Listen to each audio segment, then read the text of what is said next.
मुल्तान में डॉक्टर की मुबैना गफलत से एक बुजुर्ग शहरी की जान चली गई। इंजेक्शन अभी उसने मिक्स करके लगाना शुरू ही किया, तो मैं डिस्पेंसर को कहता हूँ कि मेहरबानी करें आप रुक जाएं। वालिद साहब की बहुत ज़्यादा तबीयत ख़राब हुई। मुल्तान में डॉक्टर की मुबैना गफलत से एक कीमती जान चली जाती है। नासिन मरीज के कान की समात का मसला होता है और डॉक्टर के पास जब चेकअप करवाने के लिए जाते हैं तो वहाँ पर डॉक्टर के जो डिस्पेंसर होते हैं वो उन्हें इंजेक्शन लगाते हैं और मुबैना तौर पर इंजेक्शन लगने के बाद कुछ ही देर बाद उनकी डेथ हो जाती है। और डॉक्टर साहब जो होते हैं वो मोबाइल पर मसरूफ़ होते हैं। जिनकी डेथ होती है उनके बेटे हमारे साथ मौजूद हैं, इनसे बात करते हैं कि आखिर ये क्या वजह होती है, कैसे डेथ होती है और कितनी देर में ये जो कि इंजेक्शन के बाद डेथ हो जाती है। आइए इनसे जानते हैं। अस्सलाम वालेकुम। जी वालेकुम अस्सलाम। क्या नाम है आपका? अब्दुल वकास। वकास साहब, मुझे ये बताइएगा कि आपके वालिद साहब की डेथ होती है उसकी मतलब कि किस वजह से डेथ होती है और कैसे डेथ होती देखिए, ये 22 जनवरी 2022 का है वाक़या। मैं जा रहा था तो मुझे एक क्लिनिक बोर्ड नज़र आया, नाक कान गला केयर सेंटर। वालिद साहब की समात का थोड़ा सा मसला था, तो मैं शाम को उनको लेके चेकअप के लिए गया। अच्छा, डॉक्टर साहब ने चेकअप किया एज ए स्पेशलिस्ट। है? उन्होंने हमारी जो है ना एज ए स्पेशलिस्ट ही फीस ली। अच्छा, उसके बाद उन्होंने कुछ मेडिसिन तहरीर करके दी, जो उन्होंने कहा कि ये साथ हमारा मलिक का मेडिकल स्टोर है, इससे ले लें और ये वापस आएँ लेके। तो वो लेके आए तो हमने चेक दिए, तो उन्होंने इंजेक्शन थे उसमें, उन्होंने डिस्पेंसर को दिए, इंजेक्शन लगाए। अच्छा, इंजेक्शन जो है मैं अपने वालिद साहब को बताया था कि ये पेशेंट हैं शुगर के भी और ब्लड प्रेशर के भी। तो डॉक्टर साहब ने वो कहा कोई मसला नहीं है, इंजेक्शन लगवाएँ। इंजेक्शन अभी उसने मिक्स करके लगाना शुरू ही किया था, विदिन कोई 20 सेकंड लगा लें आपके, एक वॉमिट सी होती है। तो मैं डिस्पेंसर को कहता हूँ कि मेहरबानी करें आप रुक जाएँ, इंजेक्शन ना लगाएँ। तो डिस्पेंसर किसी की वो उसने बात समझ ही नहीं आई उसे, उसने इंजेक्शन लगाने की और इंजेक्शन मेरे ख़्याल में अभी कोई कुछ मिनट ही नहीं गुज़रे कि वालिद साहब की बहुत ज़्यादा तबीयत ख़राब हुई, उन्हें मैंने लिटाया। अच्छा, उनके पास कोई स्ट्रेचर भी नहीं है। स्ट्रेचर भी नहीं नहीं, है? स्ट्रेचर भी नहीं है। अच्छा, उसमें हमने लोहे की कुर्सियों में जो है ना वो उनकी थी, उन पे लिटाया। तो डॉक्टर साहब को बुलवाया गया, काफ़ी देर बाद वो आते हैं, वो सिर्फ़ चेकअप करके और कहते हैं जी बाहर मज़र को बुलवाएँ। हाँ जी, मज़र कौन है? मज़र कोई मेडिकल स्टोर पे काम करने वाला एक आदमी है, अच्छा। जो उसकी सीसीटीवी फुटेज में भी आ रहा है। उसने फिर अपने तौर पे आके मुख्तलिफ तजर्बात शुरू कर दिए, कभी कोई इंजेक्शन लगा रहा है। मेडिकल स्टोर वाले जी, ने? मेडिकल स्टोर वाले ने। वो डॉक्टर साहब मतलब वो? डॉक्टर साहब बिल्कुल साइड पे फ़ोन सुन रहे हैं हम्म, या किसी से बात कर रहे हैं या वो बाहर चले जाते हैं। अच्छा, तो वो उसमें जो है ना वो उनके तजर्बात में ही मेरे वालिद साहब की जो है डेथ हो जाती है। तो हम डॉक्टर साहब को कहते हैं आप मेहरबानी करें, अपनी गाड़ी निकाल लें, हमें निश्तर तक ले चलें, शायद हमारे वालिद साहब की जान बच जाए। तो उन्होंने कहा ये नहीं, मेरा काम नहीं है। चलें ठीक है, 1122 कॉल की जाती है, वो आते हैं। उसमें जो है ना उन्होंने चेक किया तो पहले हमें बता दिया कि डेथ हो गई है, लेकिन अब मज़ीद चेकअप के लिए जो हम निश्तर चलते हैं, तो अच्छा। वहाँ भी उन्होंने कन्फर्म कर दिया कि ये डेथ हो चुकी थी।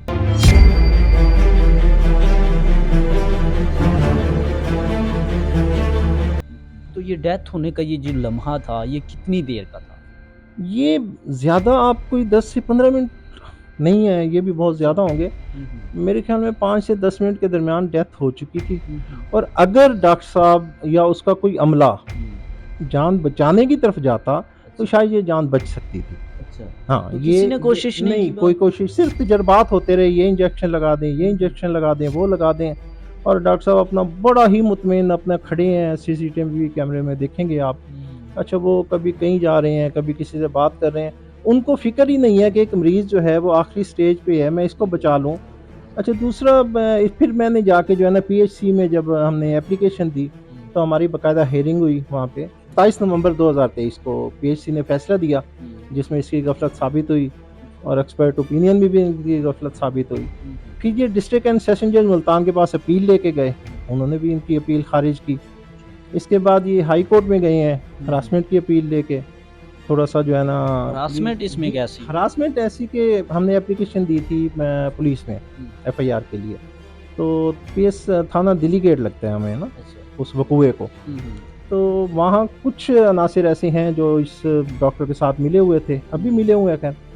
अच्छा, ये हरासमेंट वो लेके चले जाते हैं सीपीओ की राय के खिलाफ। अच्छा। सीपीओ साहब ने ऑर्डर किए थे एफआईआर के लीगल डिपार्टमेंट से राय लेने के बाद। तो वो हरासमेंट में जाते हैं, सीपीओ साहब फिर जो है ना एसएसपी इन्वेस्टिगेशन को मार्क करते हैं कि आप सुने इनको।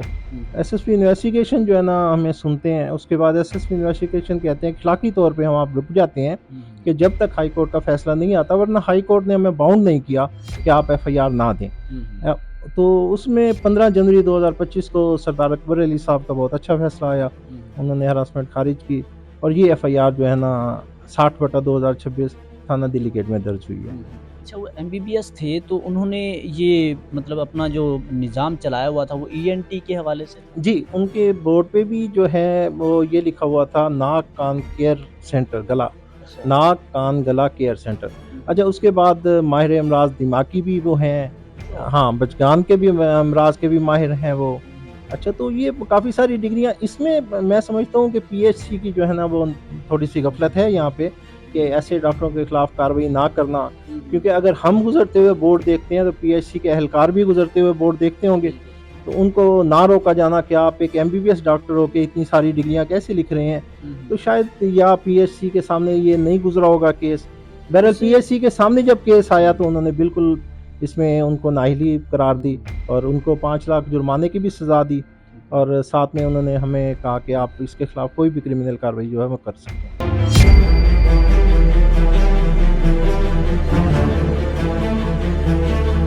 अच्छा, इंजेक्शन एक ही लगाया गया था या 2-3 इंजेक्शन? नहीं, फर्स्ट में जो इंजेक्शन हैं वो 2 लगाए गए थे, मिक्स करके कोई। उसके बाद तो फिर तजर्बात करते हुए फिर आपको पता है कि इस ऐसे में मेरे होश जो है ना वो अ, इंसान जो है ना खौफज़दा हो जाता है। क्या तो उस आलम टाइम था जब आपने देखा कि इंजेक्शन लग गए हैं, वालिद साहब की तबीयत मज़ीद बिगड़ गई है और आपके साथ कोई था भी या फिर आप अकेले ही थे? किस तरह से हैंडल किया? जी, मेरा कज़न साथ था मेरे, लेकिन वो भी खौफ़ज़दा हो गया, मैं भी खौफ़ज़दा हो गया। अच्छा, उसमें ये था कि हम तो हर उस इंजेक्शन को बेहतरी की तरफ समझ रहे थे जो नया लग रहा था, जी, बिल्कुल, कि ये बिल्कुल, अब अभी लग बेहतर रहा है होने तो अभी वाले हैं। बेहतर हो जाएँगे, ये लग रहा है तो अभी बेहतर हो जाएँगे। वो तजर्बात कर रहे थे और हम उसको बेहतर समझ रहे थे कि ये बेहतरी की तरफ जा रहे हैं। अच्छा, ये चीज़ें बाद में हमें जाके पीएचसी के जब हियरिंग होती है उस दौरान पता चलता है कि ये फलाँ-फलाँ इंजेक्शन ये तो लगाने ही नहीं चाहिए थे, इंजेक्शन जो लगाना चाहिए था, जो इस मकसद के लिए था, उसको तो यूज़ ही नहीं किया गया। अच्छा, वो इंजेक्शन ही मतलब वो इस्तेमाल वाले नहीं थे जो लगाने चाहिए थे, वो कोई और लगा दिए? जी, पीएचसी के राय के मुताबिक और दूसरे डॉक्टर्स के मुताबिक ये इंजेक्शन बिल्कुल उस मरहले पे नहीं लगाने चाहिए थे। इनकी एक जो डॉक्टरी गाइडलाइन के हिसाब से जो इंजेक्शन था वो यूज़ नहीं किया गया। वो थोड़ा-सा कॉस्टली होता है, ये लोग जो है ना डरते हैं। अच्छा, आप जहाँ इतने पैसे ले रहे हैं, आप मरीज़ ठीक करें उसके बाद चार्जेस ले लें। तो वो सिर्फ़ महँगा होने की वजह से इंजेक्शन ना लगाना ये कोई मंतक समझ नहीं आती। मतलब जो इंजेक्शन लगना चाहिए था वो कॉस्टली था, उन्होंने रखा ही नहीं हुआ था वो? मेबी हो, हाँ, लेकिन उन्हें लगाया नहीं है अच्छा उस टाइम। लगाया नहीं है नहीं वो। लगाया उन्होंने। तो इसलिए जो है ना ये नाहिली है, बहुत बड़ी लापरवाही है जिसकी वजह से एक जान चली गई है।